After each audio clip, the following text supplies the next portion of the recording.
Good morning, good afternoon, good evening, race fans, sim fans, RC fans in this case.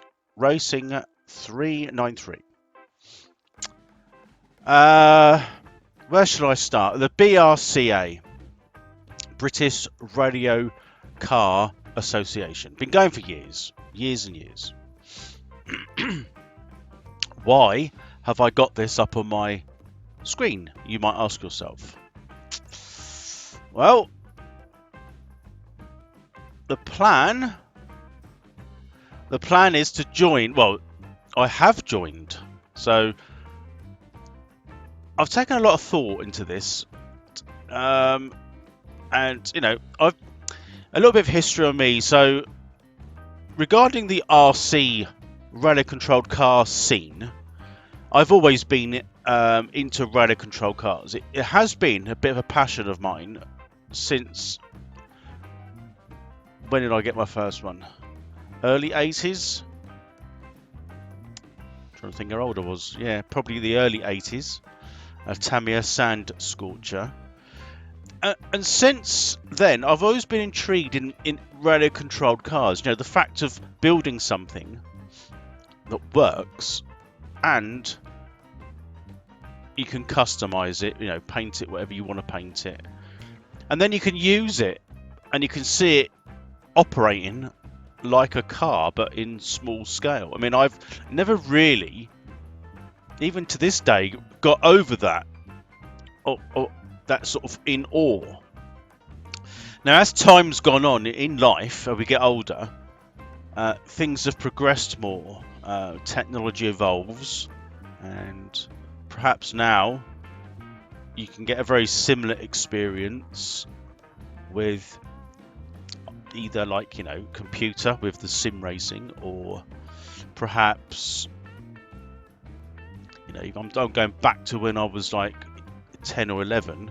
Like nowadays, you can just go and jump into a indoor cart or an outdoor cart at like an event, an organised event, and go and do a bit of racing if that's what you want. Or there's many, like what we call now RTR, ready to run cars, radio controlled cars, which straight out of the box, put some batteries in, and away you go. And the BRCA has always been the pinnacle of the hobby, where people take it super serious, spend a lot of money to effectively what is driving a toy car. I'm going to probably upset people here, but I'm not saying I agree with that, but I'm just saying a toy car, a grown adult driving a toy car around a track. The thing is, it's like anything, it's not until you get into it and look at what's involved. It's like, you know, it's like banger racing. Let's use that as an example. You're just going to get locks and windows out, paint the car, paint the number on it, go out and smash other cars up. Or effectively, that is what you're doing, isn't it? But we all know that there's different levels of that. There is that bottom level where that's pretty much all you're doing, right up to the preparation level of something you're going to smash up anyway. Is sublime. You know, the amount of money and effort that's gone to get the car to look like it does and to perform like it does. Is more to it at sort of national banger level and, you know, world championship final level. But I'm slightly digressing. What I'm saying is, ultimately, the BRCA is an organisation that runs clubs around the country at national and club and, you know, world level. I think it's world level. Well, they do, yeah. They run places at world class level for people that wish to take that, the experience, the event, their hobby that bit further. So anyway, I've as I sort of digress from here, there, and everywhere like I usually do. Basically, what I've decided to do is to join the BRCA for 2023 and race my LMP12, my electric pan car, something which I'm not. I wouldn't even say that I'm that. If I was going to race a radio control car at any level, club or national level, anything, I would probably, to be quite honest, as much as I like nitro, probably 1/10 buggy. That's probably where I would go. Maybe like a touring car, but I think when it comes to that, which I still class the LMP12 amongst that little fraternity, it's super specialised. Do you know what I mean? It's like, it isn't just a case of charging your battery up, putting your car on the track and going round the track as quickly as you can. Well, it is that, but to be good at it, that's a completely different level. And I'm going to hold my hands up. I'm absolutely nowhere near national level. Absolutely. I'll be probably an embarrassing person going around there. But over the last 2 years, maybe 18 months, I've been building up my LMP12 car, my Schumacher Eclipse 4, and basically just hopping it up, not doing a huge amount to it, and I haven't done it. It's up there, and I haven't done that much to it. I've just bought stuff for it, and I thought I've spent a lot of money on it, which I'll show you in a minute. And like anything, the old you got your can, and you open it up, and there's worms in there. Do you know that saying? Joining the BRCA opens up a can of worms with other stuff which I'll go into in this video. I will show you what I've done, well, what I haven't done to the car, but show you what I've bought in the meantime and my plan. Incidentally, I've got a lot of advice off of a couple of chaps over the last few weeks, month, of the LMP12 scene via Facebook. They've been private messaging me when I've been chatting to them. It's certainly refreshing to get information from people that you know isn't bullshit, you know, and just somebody just saying stuff because it's what they do. I mean, one of my questions within the Facebook group caused an argument because they were disagreeing with themselves. And when I private messaged one of the chaps, he gave it to me straight, you know, the information that I was actually after, and I was very pleased and happy for that. So I've got a little bit of an idea of what to expect, but I'm going to go into that in a little bit more detail once I've gone over some costs, some bits and pieces, and I'll sort of show you all the stuff I got, and we'll go through it individually and give you some idea of when I'm going to be likely to be out doing at this level. I must be mad. I've seen it. I mean, even if I watch it online, it doesn't really. I'm going to be really controversial here. This particular LMP12 scene, when you watch the races, they're just too quick, and it doesn't appeal as much as it should. It's difficult to explain, but the technology in something that's so small, for me, this is where I like, is incredible. And I know for a fact it's definitely not build it, race it. There's a lot more to it, and setup is something that I tend to love all through my racing career, from full-size cars, karts, stock cars, to the RC scene. Anyway, let me show you some costs and some bits and pieces that I've purchased, and I'll go through it and explain the madness of it all. So let me just okay. Here we go.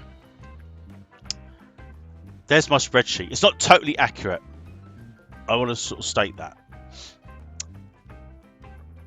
And I'm pretty sure I've spent more than what that says. But this is just a rough idea. I will probably add it up because I have got I've got statements which I can probably add up. And I'm trying to think if there's anything else I've forgotten. There's some other bits and pieces. So, the LMP 12 car, with all the sort of spares and upgrades that I've bought for it, I'm approximately 1,100 quid. I mean, it comes in at, I can't remember, it is on Schumacher website now, as a standard kit. I want to have 274, something like that, or 280. And then you can see that the amount of stuff I've spent on it, which includes, I'm looking at it now, like motor, speed controller, tools, setup stuff, upgrades, wheels, tyres, etc. It all mounts up. So I've got an approximate cost there of £1,100. Joining the BRCA, which I did yesterday, so a card will be sent through. 25 quid a year, so you think that's nice and cheap. Booking fee for per event, £25 event at, I think at the at national level. I don't know if it changes if you race at club level. I don't know. I didn't have a 1S, so a single cell lipo is what they run as part of the rules. My charger that I did have only does a minimum of 2S up to I think 6S, and I didn't have a 1S charger, so I had to buy one of them. That was for 60 quid. And then a transponder, which I didn't have, so I bought that yesterday. That will be sent to me whenever, £109 all in. So you can see the total there is £1,318. I'm not going to be too specific. It's a fucking lot of money, and I'm pretty sure you can probably get out there for a hell of a lot less. Second-hand car, blah blah blah blah. But you got to remember, I actually bought the car. My process wasn't to race it, although it might have been in my. I've got a lot of videos on the build videos. I might have hinted about racing it, but I suppose looking into it, I thought to myself, don't know if I can be bothered. Anyway, after a long time and a lot of thinking, I have actually booked into an event in end of January, and the nearest one of these events for me is Eastbourne, and it's a 2-day event, and it will involve an overnight stay, which I'll add on to how much it's costing me fuel. I'll get a more accurate what I spend. I'm not that I'm going to use the car, but I haven't absolutely made up my mind, but it would make sense to go down to a club meeting, and there's one on the 15th of January down in Eastbourne. It's just I think it's a winter club championship or something.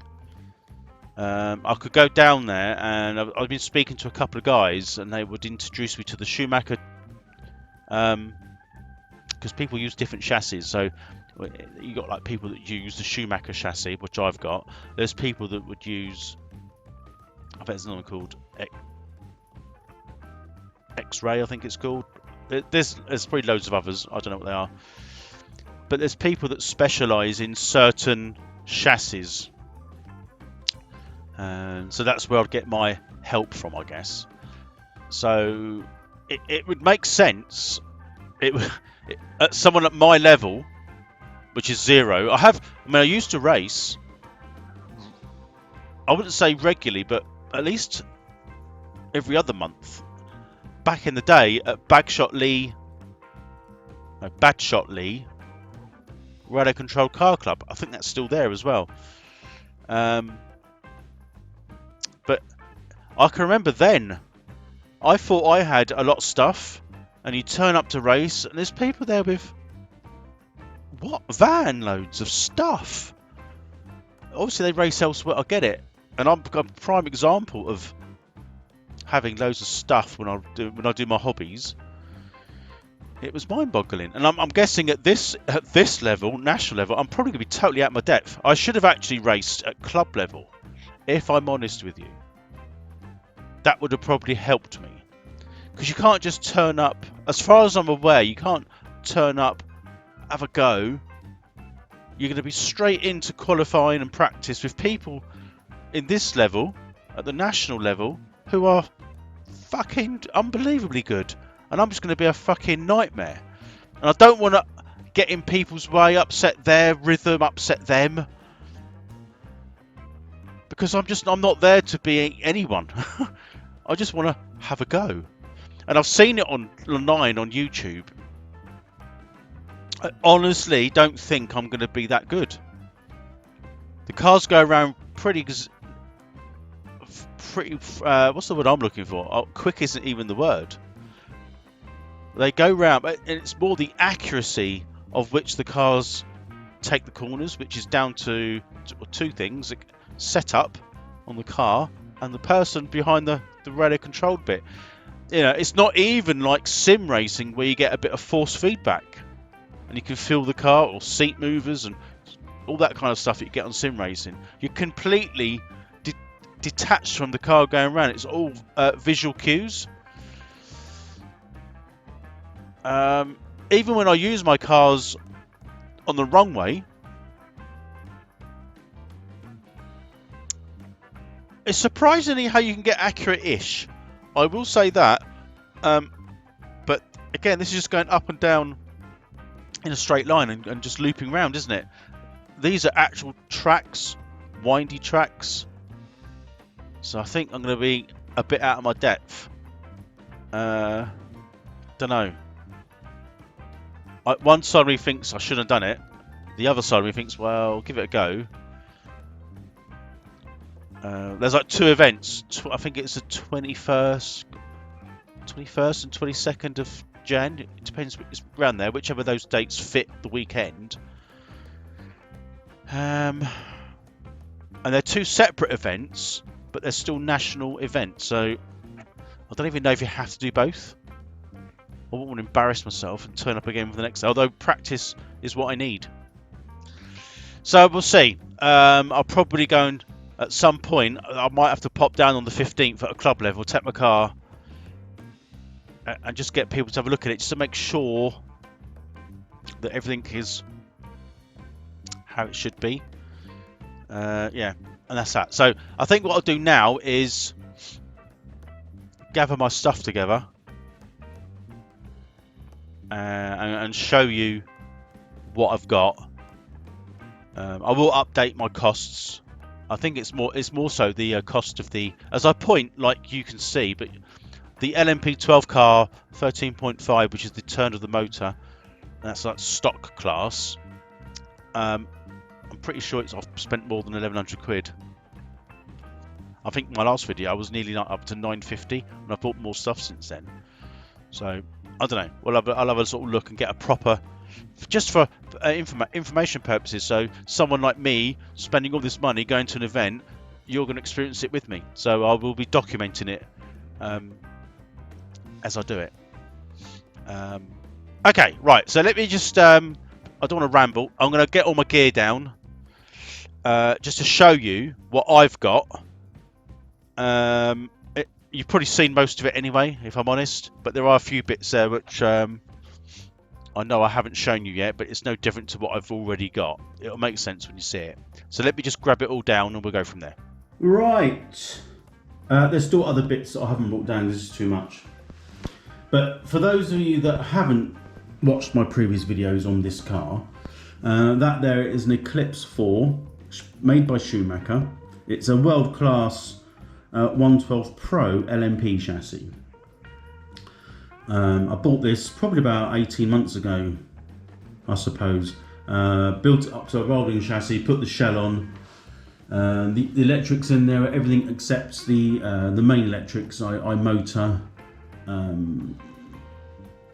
What else? The speed controller and the wiring and all that kind of stuff. So it's kind of, I mean, it would work once I've got the other bits put in. It would go. It'd be a runner. And what I was going to do is just max out. The plan was to max out on this car, to buy every upgrade that I could, put the fastest motor in, which I could. Well, not the fastest, but what I did buy was one of these. a 6.5 turn hobby wing. And the plan was to just put it in it just as a runner and find somewhere smooth that I can use it, just to sort of give it a go, and then Bob's your uncle. I never really got round to that, as you probably know. My videos of this went on, I don't know how many, was it 9 parts or something, maybe not quite that many, of the build process. And I never really got back into it. I was doing other stuff, work and all that kind of, normal stuff. Over time, I then, as you're now aware, decided I think I might race it at the what was that? What am I trying to say now? BRCA, British Radio Car Association. I never quite remember the terminology there. So anyway, and here we are. And then what I've now purchased, you can see some of it. I'm going to move the camera. So I'm going to move around here first. So here, I've got the standard XR10 Pro 120 amp 1S edition speed controller. Apparently, I think there's upgrades and other ones, but at the end of the day, it is what it is. Apparently, it is what a lot of people use. I then bought a Spect, what's on the BRCA information, if you can find it on there, that's another story, a 13.5 turn motor, which is used in the stock class of this formula. Everyone uses a 13.5 turn. There's loads of different manufacturers that will do a motor for that, brushless. And this is a censored brushless motor. What does the sensors do? I don't know. I think it just plugs into the speed controller with a lead. Censored. It makes it smoother. That's beyond me. Anyway, so we've got that new motor, which means this one up here, the 6.5, which is still quite a lot of money. Probably don't need. Well, I won't need it for racing, will I? So unless I put it in something else. Move the camera over there a little bit. So being that this model is class of RC class, too many words in that one, use a 1S LiPo battery. My charger never charged 1S, so I had to buy a specific charger for a balanced charger for a 1S. It does more than that. I think it goes up to like 4 or 6S. I think, don't know, haven't used it. But anyway, that charger will charge my 1S LiPo. So that was an added addition. Here, I've just got a couple of, a set of foam tyres. And the reason is, the tyres that I've got on the car at the moment, which I'll show you if we can sort of zoom into there, they've got like a specific type. They've got like a purple stripe around them. I seem to remember reading that the tyres in this class have to all be black, which then made me think, well, does that mean that I can't use tyres of these, like this in this case, like a purple rim, little bead rim around them? It's to do with the compound of the tyre, I guess. The reason I got those tyres was when I changed the axle to a ball diff, it had different hubs on it. These had the 3, I'm going to turn the camera over. These had a 3-bolt fixing, which the other wheels didn't. In here is this, let me show you. In there is the standard axle. There's no diff. And I know you don't have to run a diff. So there's something else. So that one's got a ball diff, which is for tracks which have got not a lot of traction, or is it the way around? Don't know. This one's like a solid diff, but it's got a different fixing of the wheels. It's just got a single nut that holds it on there. So when I bought these, I had to buy the front ones because I want them to match at the time. And since now thinking I might race this, and reading through some of the rules, it transpires that maybe you can't use the tyres with the coloured stripe. It's not going to make any difference to me, but anyway, so I bought just some when I say standard, I don't know what these are. Just some foam tyres, and I think they've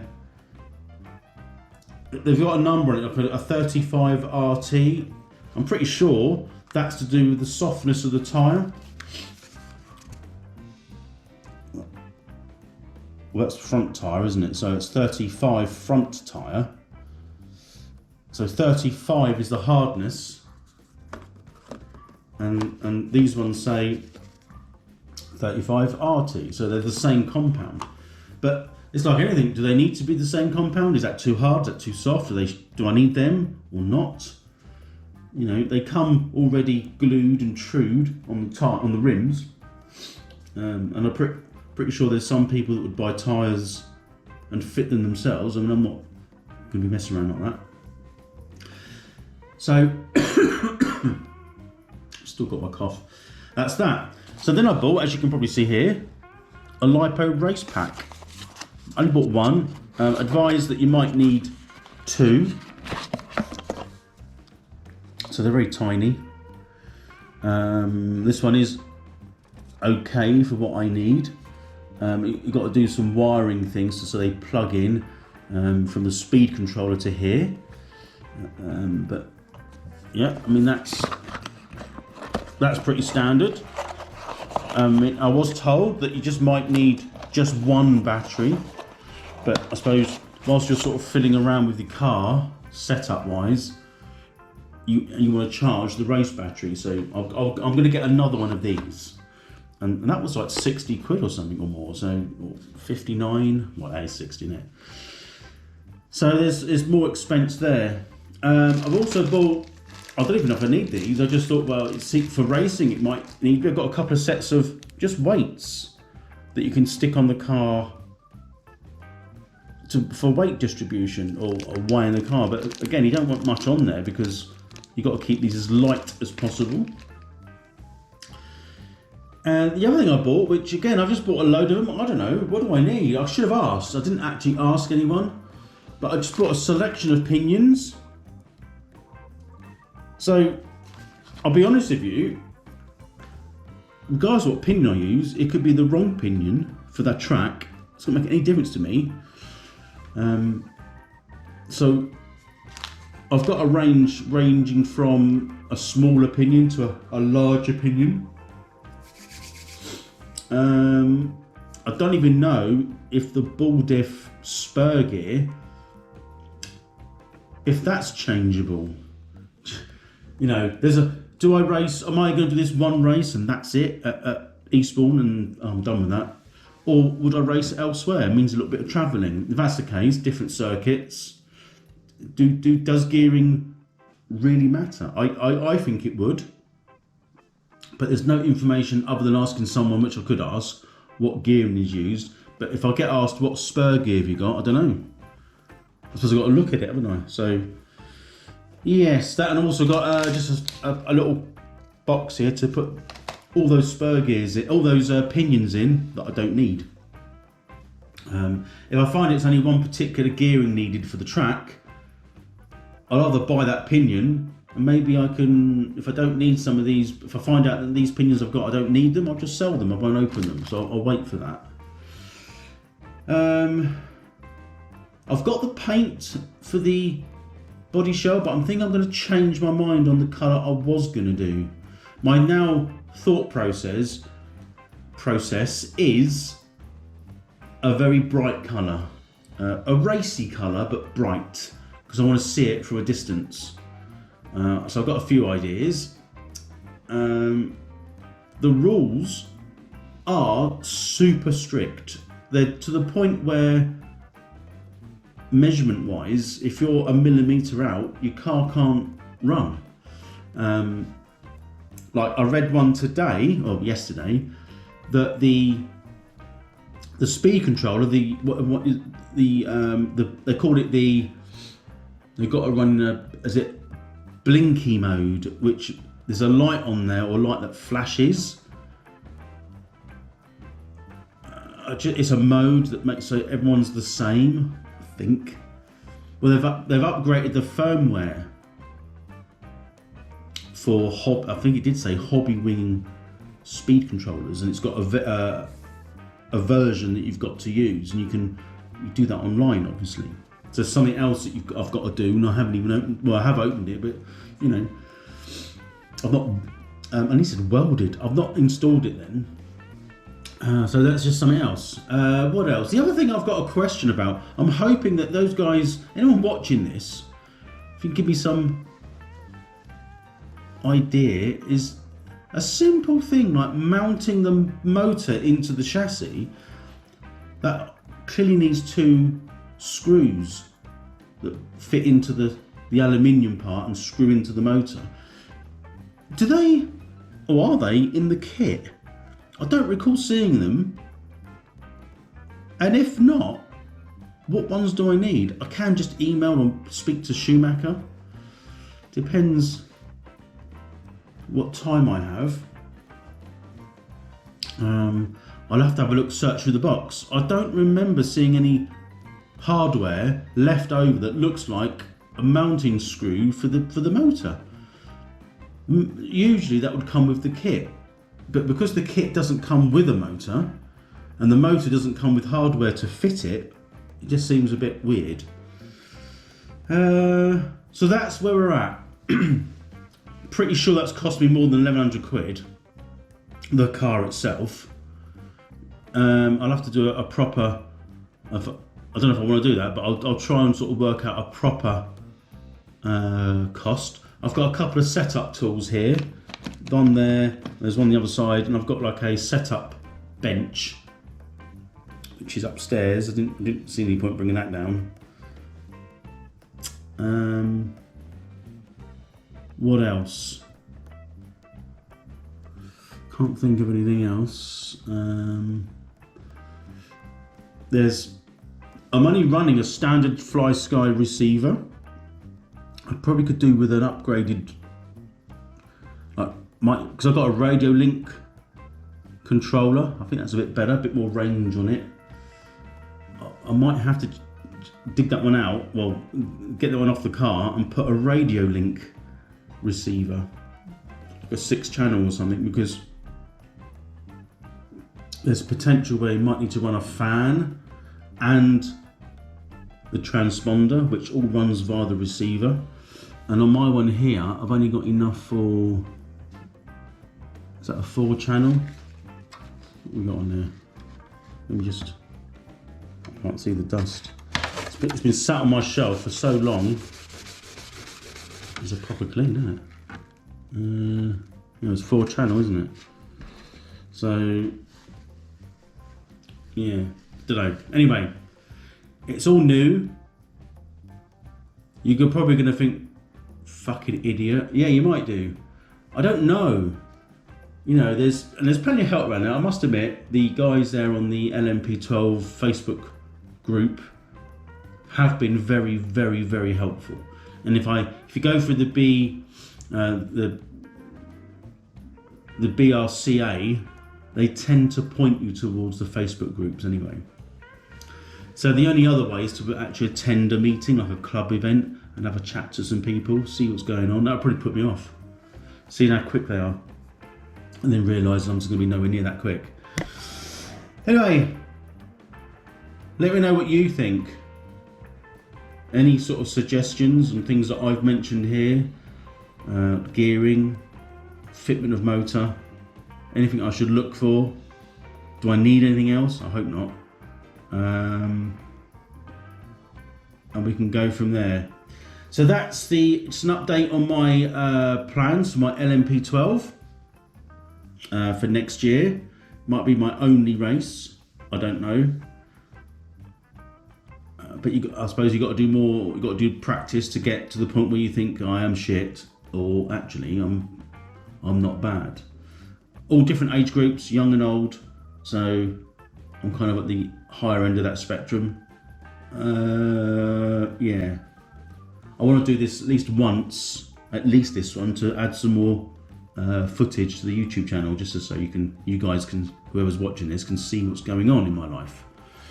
Anyway, I appreciate you all listening. Thank you. Appreciate any feedback you can give, and my next update will be very soon, because now I'm going to have to concentrate on getting this car ready.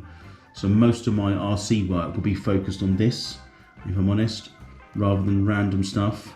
I might have time to do some other bits and pieces, but I've really got to get my head down and get this car a runner. So, again, thanks for watching, thanks for listening, and bye for now.